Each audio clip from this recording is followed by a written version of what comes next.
distinguished guests, the President of the United States.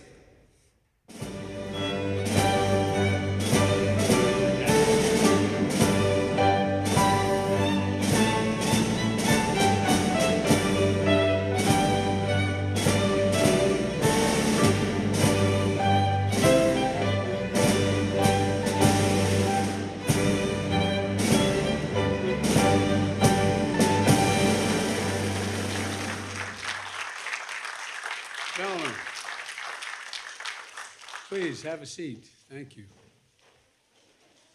Well, good afternoon, everyone. You probably heard we got a ball club here today. And it's great to welcome the Falcons and so many of their fans of the White House for this ceremony. It includes our second gentleman, Doug, and the chairman of the Joint Chiefs of Staff, General Mark Milley. He played hockey. And you wouldn't want to screw around with me if you had your uniform on, I don't think. But I'd also like to welcome the Chief of Staff of the Air Force, General Charles Brown. Charles, stand up so everybody can see you. This is your team. All right.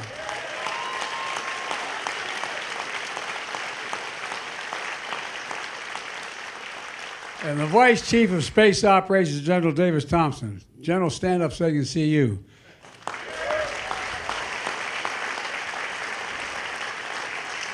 Representative Don Davis is here, a proud graduate of the Academy. Congratulations, old buddy. Lieutenant General Richard Clark, Superintendent of the Air Force Academy.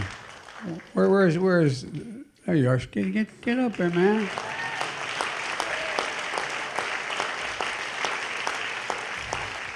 When I met the team, I thought he was a middle linebacker. You're looking good, General.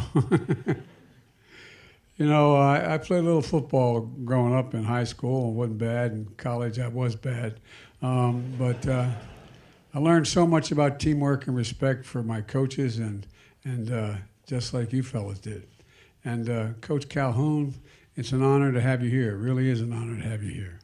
And in fact, you've been here for this trophy so often, I think it's going to start calling it the Blue Room, Long Blue Line Room trophy.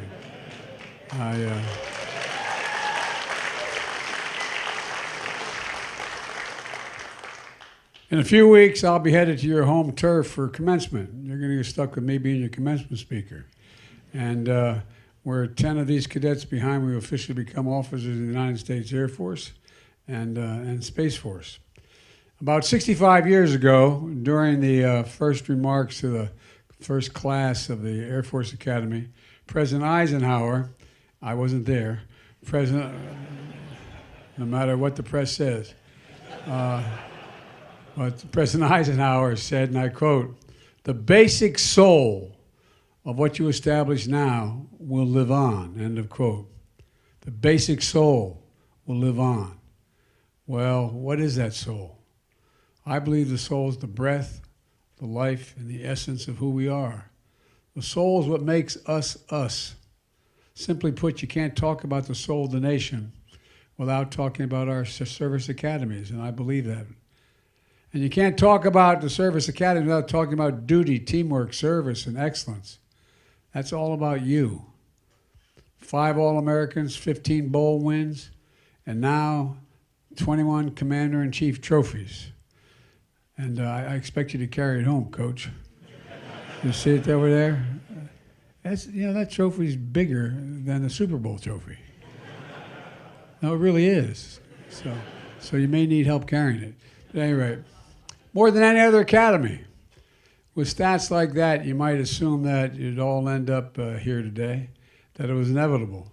But you knew it wasn't inevitable. You knew how the hard work and teamwork and having each other's backs, how much it would take to keep this legacy living on. And so by game day, play by play, you ground it out together.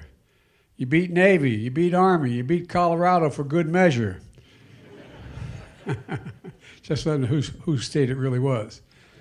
And after looking at the scoreboard, they must have been thinking you took your service motto, aim high, always above, pretty seriously.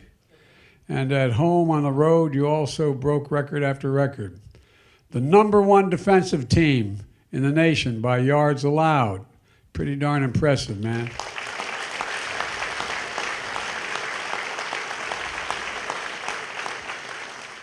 And the number one rushing offense in the nation, averaged over 300 yards a game.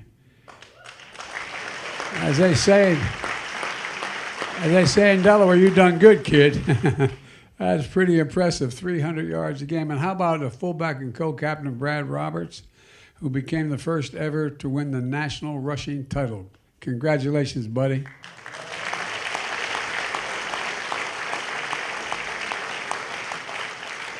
A quarterback and co-captain, Zeke Daniels, who set 2 school records, one for the longest run from the line of scrimmage, 94 yards.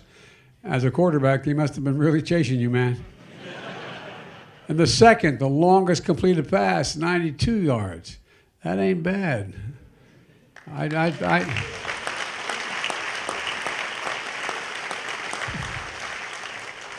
Folks, our offensive lineman, Isaac Cochran, who became the Academy's first All-American player in 30 years. Isaac, where are you? There you go, pal.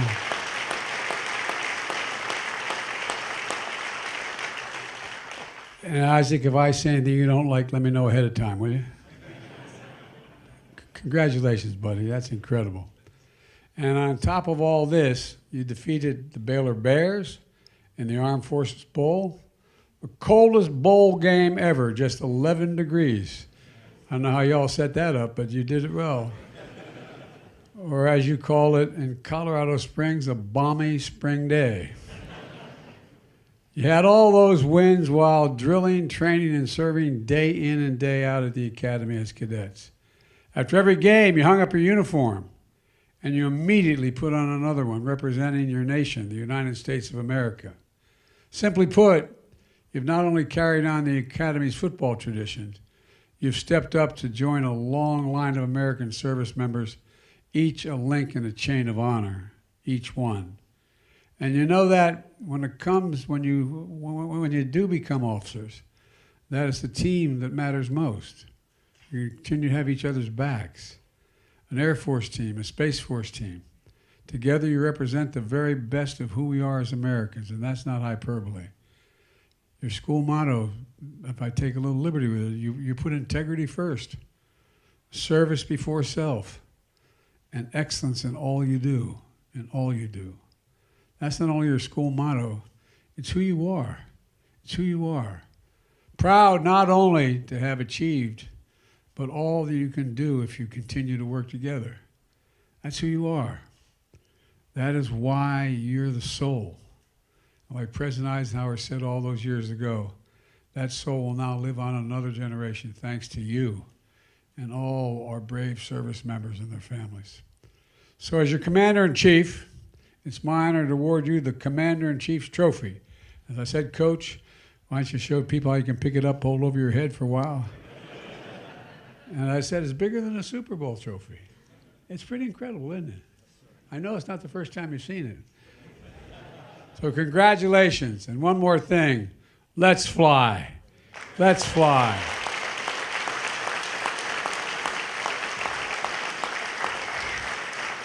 May God bless you all, and may God bless all our airmen and graduates, and of a particular thanks to your families.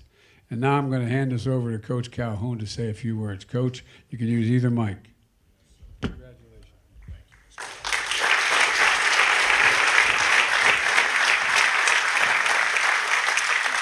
Mr. President, how grateful we are.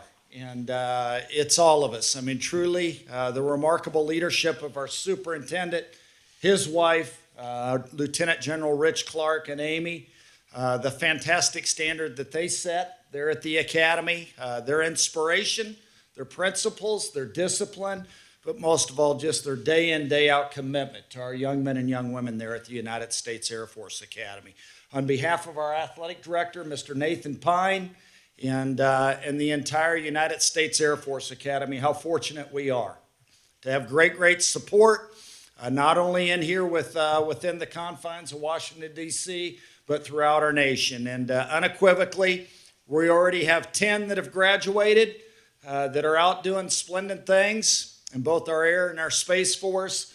And hopefully real soon, here in 4.5 weeks, we have 10 more that will serve and serve so well. And it's our honor to be here, but even more so, it's our honor to serve the greatest nation in the world, the United States of America. And at this time, I'm going to bring up, now he's from New Jersey, not Delaware. Good, I married a Jersey girl. Oh, okay. Our two captains, Hazik Daniels, quarterback, and running back Brad Roberts. And sir, they have a couple of small items here for you.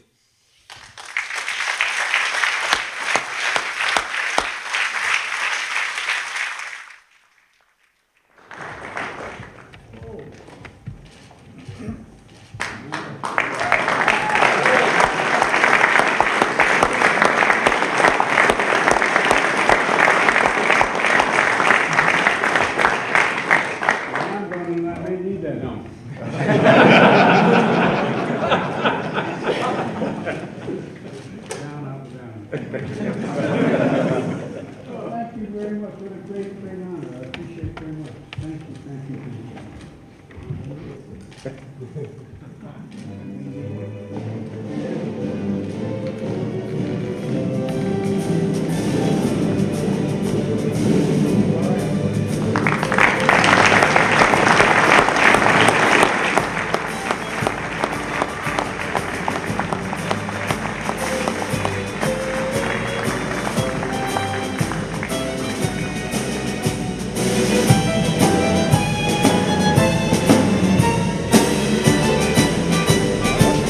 Claiming to hold top-level secrets about Russian advanced bombers has just turned up at the U.S. southern border, seeking asylum.